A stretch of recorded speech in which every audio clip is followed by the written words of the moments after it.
HBO-യിൽ green ലാറ്ററിൻ്റെ പുതിയ series വരികയാണ്. ഇതിൽ ഏറ്റവും അടിപൊളി എന്താണെന്ന് വെച്ചാൽ ഇതിലെ ഹാൽ ജോർഡൻ എന്ന ക്യാരക്ടർ അഭിനയിക്കുന്നത് കൈൽ ചാൻഡലറാണ്.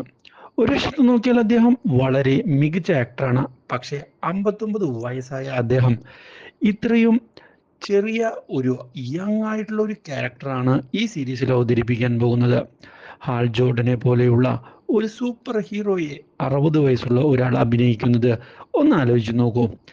എത്രയും ഇത്രയും വളരെ റോങ് ആയിട്ടുള്ള ഒരു സെലക്ഷൻ ഞാൻ ഈ അടുത്തൊന്നും കണ്ടിട്ടില്ല. എന്തിനാണ് ഇത്രയും വയസ്സ് ആയ ഒരാളെ സെലക്ട് ചെയ്യുന്നത്? ഇതിന് പകരം ഏതെങ്കിലും യങ്സ്റ്റർ ആയിട്ടുള്ള ഒരാളെ ഗ്രീൻ ലാറ്റൺ എന്ന സീരീസിലേക്ക് ഉൾപ്പെടുത്തുകയാണ് എങ്കിൽ അത് അടിപൊളിയായിരിക്കും. ഓഫ് കോഴ്സ് വേണമെങ്കിൽ കൈൽ ചാൻഡലറിന് ഒരു സ്ക്രീൻ പ്ലേക്കുള്ള അവസരം കൊടുക്കാം. ഒരു 40 second, hi this is Kyle Chandler and peace out, ഇത്രയും മതിയായിരിക്കും. അല്ലാതെ ഇയാൾക്ക് ഇത്രയും വലിയൊരു സൂപ്പർമാൻ ലൈക്ക് ഒരു സൂപ്പർ ഹീറോ ഇമേജ് കൊടുക്കേണ്ട യാതൊരു ആവശ്യവും ഉണ്ടെന്ന് എനിക്ക് തോന്നുന്നില്ല. എന്നാലും നിങ്ങളുടെ അഭിപ്രായം കമൻറ്റ് ബോക്സിൽ രേഖപ്പെടുത്തുക.